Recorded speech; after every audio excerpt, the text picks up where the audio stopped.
Griffin, and I'm one of the board of directors for Statute Finder. And again, this is Rafael Taste. He is the founder, the creator behind the app. The unique thing about this gentleman's gift is he is also a survivor of domestic violence. And because of his gender, he was not treated fairly and had to provide video footage to gain access back to his home.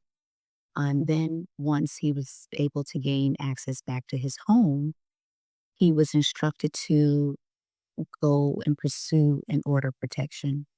And he had to legally obtain a lawyer and pay for that service. And he watched the lawyer manually enter statute coding to classify the crimes that was committed against him. The unique blessing of it all is he's a software developer. And so what he did was he used his gift to create this app to now benefit other survivors and victims of domestic violence so that they can accurately document the crimes that have been committed against him, against them. It is currently being used in 40 states in 3 countries. It is in 2 languages, English as well as Spanish. And it is just a wonderful asset, as you can definitely see. Yes. So it's amazing.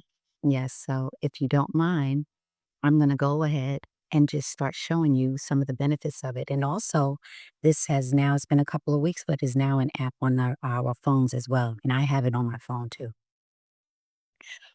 So is it available on Android and Apple? Yes, Okay. ma'am. I have it in Okay, Android. perfect. Yes, ma'am. All right. So I'm going to type in some information here just so that you can see the app and works. Okay. Okay.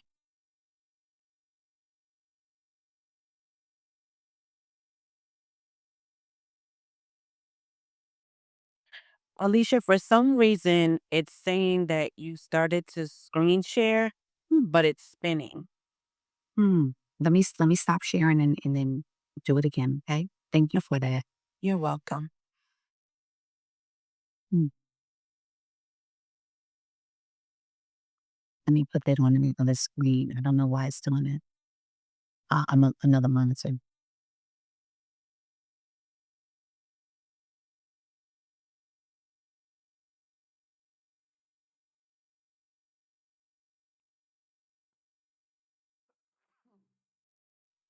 All right. Are you able to see my screen now?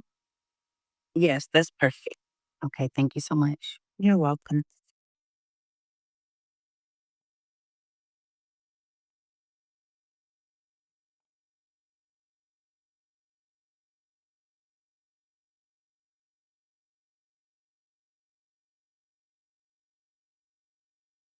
So I put in here the location because it generally asks where you are so that it could target the appropriate state statutes.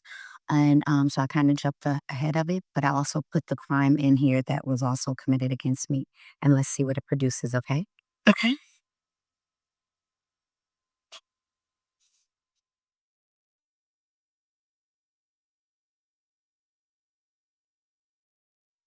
Thank you so much.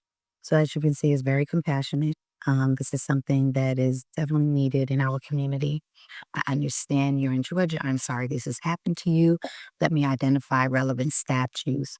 But first, I need to gather some additional details to ensure I provide the most comprehensive information. So then it goes on into asking more information. For example, the fiscal assault. Were there any physical acts besides the punch?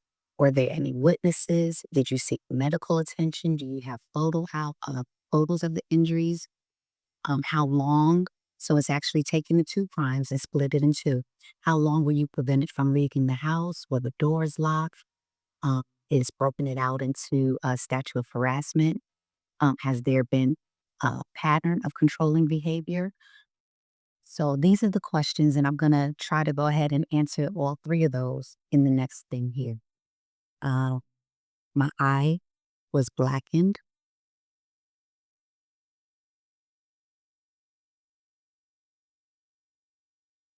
Um, I was held against my will for 4 hours. My children witnessed this. I did not seek medical attention.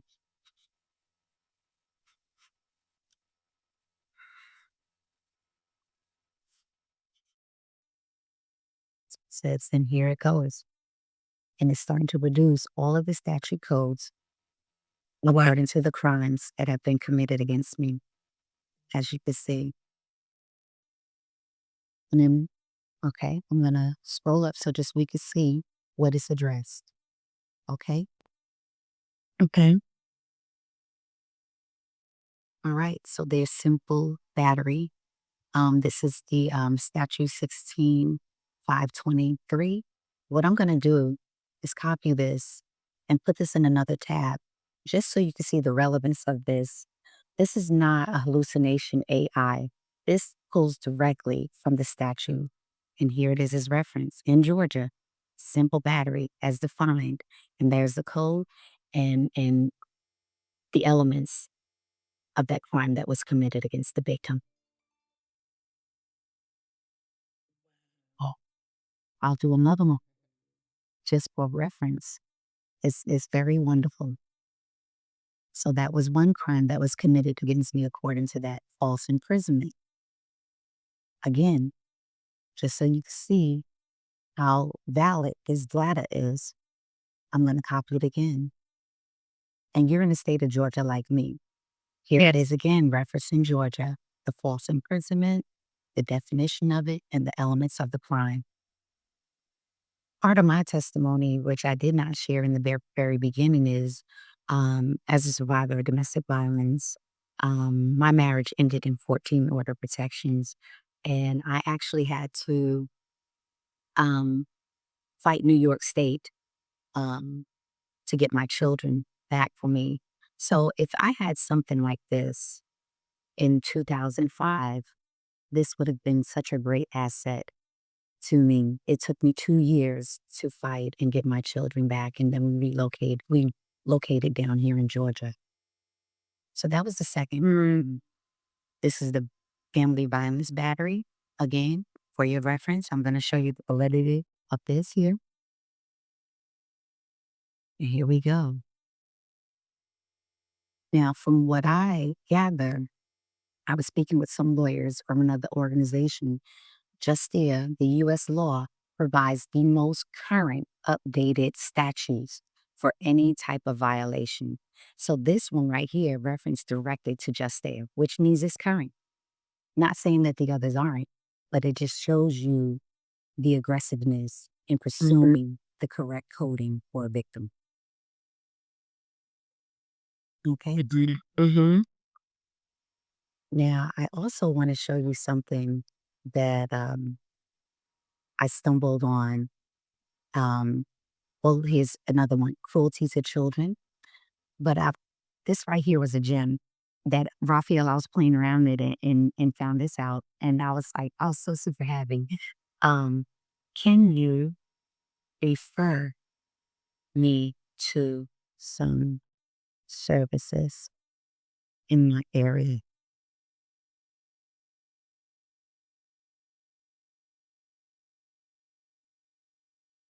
Look at there.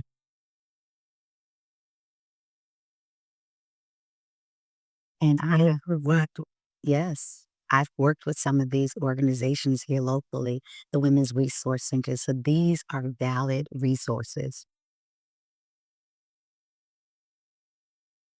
So not only will the victim be given the proper coding to put into their order protection so that the courts can understand the extreme crimes that have been committed against them, but they don't have to search around for resources thereafter.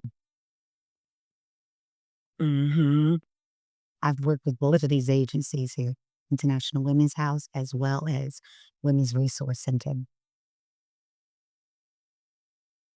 Safe House Sisters, that they have provided for referrals.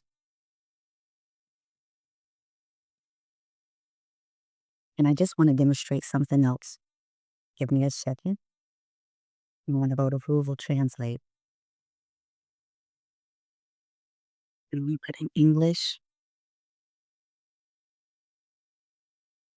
and then transfer this to Spanish because this can convert.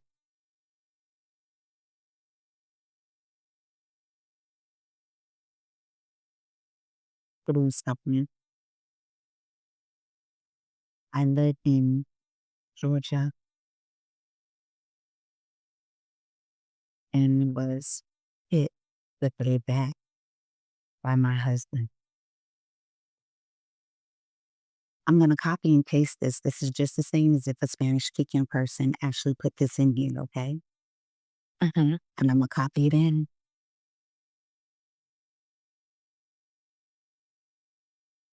And this will also be an asset for you with your clients. Go to Google Translate and put in what was done to them. And look at there. The resources have come up in Spanish for them. Because um I have received um some phone calls and they're Spanish speaking. Um and then I received one that was Arabic. She spoke in Arabic. Putting Translate has the Arabic right there for you. I'll put it in there for you. Raphael, does this also convert to Arabic? Let's see. I've never tried it. Let's see, but I did program it, so it could do most languages. There you go. Oh, there it is. In Arabic. So when you put in the different languages, you go to Google first and ask Google to translate it. Go to Google Translate. Okay. Your primary language, English, and then what you want it to be converted to, and insert that. Copy and paste it and insert it into the statute finder. Okay. And because it's AI, it will convert it and provide you with the information. And again, look here. This is the resource that was provided locally, International Women's House of Atlanta, the same telephone number, but the services are written in a language that they could understand. But the reference and referral is still the same. Mhm.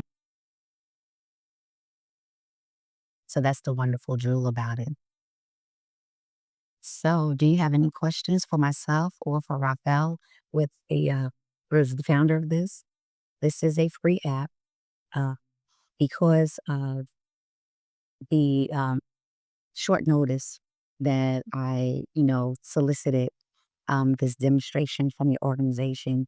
Normally, this demo is there's a charge, but his permission to waive that because what we are trying to do is to get organizations to utilize this. And in order to utilize it, we have just a simple memorandum of agreement, an MOU, just states that you'll be using it, posting it on your website, and we can also post you on our website as a partner for usage. Okay. That'd be perfect. Do y'all have anything that I can promote to other organizations and because of course we're in the community, so I'm connected to a lot of other nonprofits as well. Um that also cater to our community. So I would love to like introduce this to them too, but you you all tell me like how you would prefer me go about it. Definitely want to list it on our website. Um and be listed as a partner. But I also want to be able to introduce this to other organizations as well because I feel like it's very needed, not just beneficial, but it's needed. And I know that for a known fact because some weeks is more busy for me than others where I'm getting a lot of phone calls. Um, and it's a lot of this. They need the resources. They need help with um restraining orders. I get a lot of that